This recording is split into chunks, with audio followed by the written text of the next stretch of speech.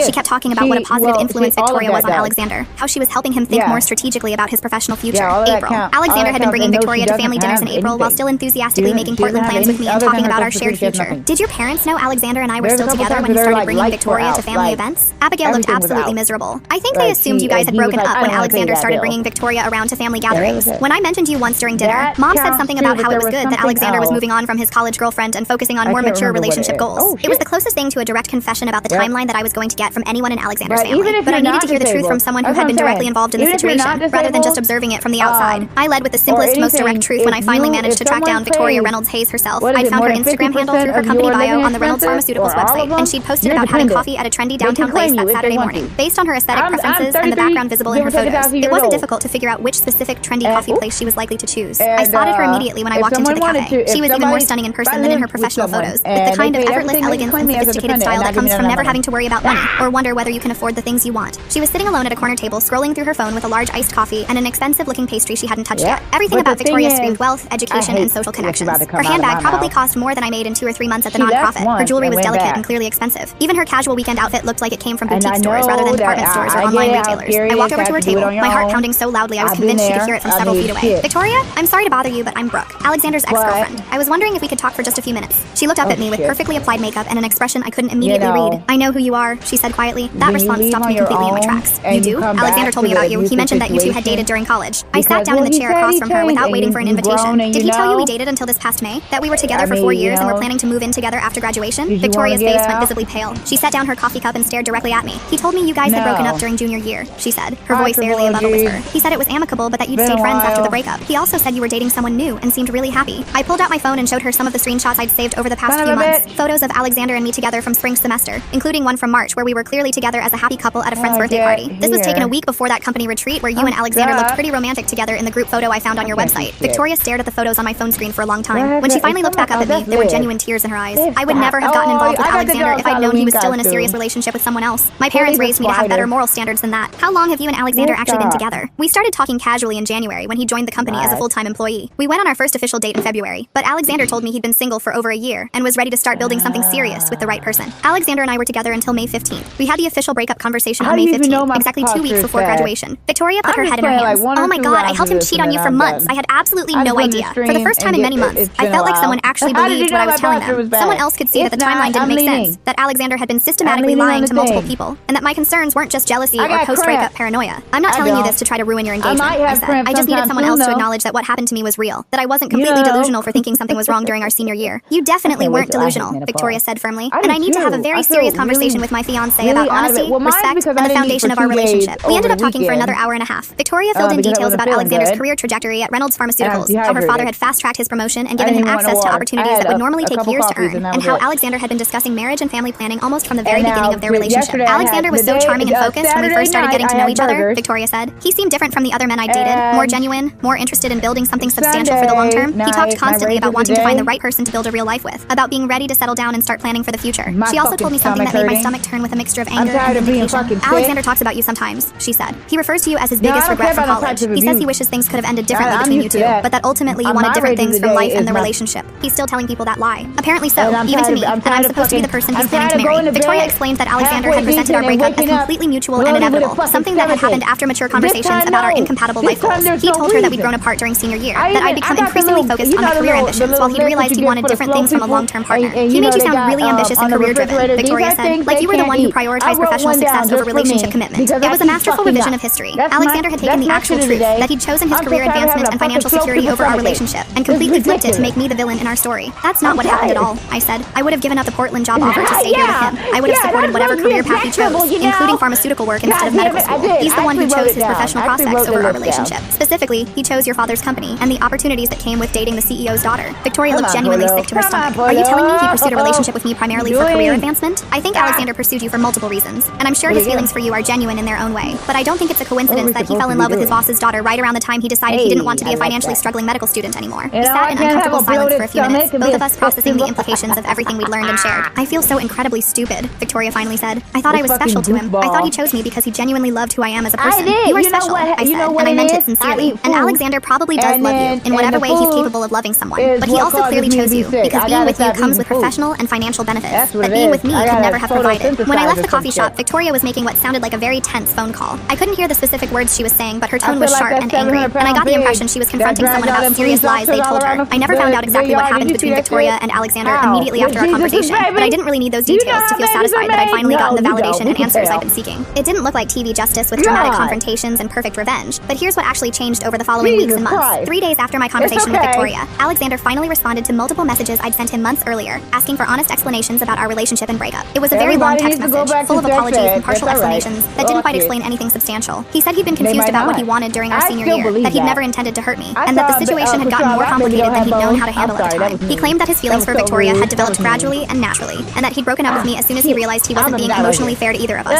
He said he'd wanted to tell me the complete truth about his changing feelings, but hadn't known how to have that conversation without causing me unnecessary pain. Alexander didn't admit to deliberate cheating or systematic deception, but he did acknowledge that the timeline of events had been messy and poorly handled, and that he should have been much more honest with me about his evolving feelings and career priorities. I know I hurt you badly, he wrote in the final paragraph, and I know I handled everything completely wrong. You deserved so much better from me, and I'm sorry I wasn't brave enough to be honest with you when it would have mattered. It wasn't the full confession I'd been hoping for, but it was clear validation that my instincts during our senior year had been completely correct. The red flags I'd noticed were real warning signs, not products of my imagination or insecurity. More importantly, other people started believing me and acknowledging that my concerns had been legitimate all along. Madison called to apologize for dismissing my worries and suspicions for so many months. I should have trusted your judgment from the beginning, she said. I was so focused on trying to help you move on from the breakup that I didn't really listen to what you were trying to tell me about the timeline and evidence you'd found. Abigail sent me a long message saying she was sorry for not speaking up sooner about what she'd known regarding Alexander and Victoria's relationship. She said she suspected something wasn't right about the timing, but hadn't wanted to get involved in family drama. I should have told you about Victoria when I saw you at the grocery store, she wrote. I knew the timeline didn't make sense, but I didn't want to be the person responsible for delivering bad news to someone who'd already been hurt. Even my mom admitted that the timeline and evidence I'd uncovered was genuinely suspicious, and that she was proud of me for trusting my intuition and fighting for the truth despite social pressure to just move on. Brittany told me that Victoria had broken off her engagement to Alexander approximately 2 weeks after our coffee shop conversation. Apparently, Victoria had hired a private investigator to look more deeply into Alexander's past relationships and personal history, and she discovered several other significant lies he told her about his romantic history and career motivations.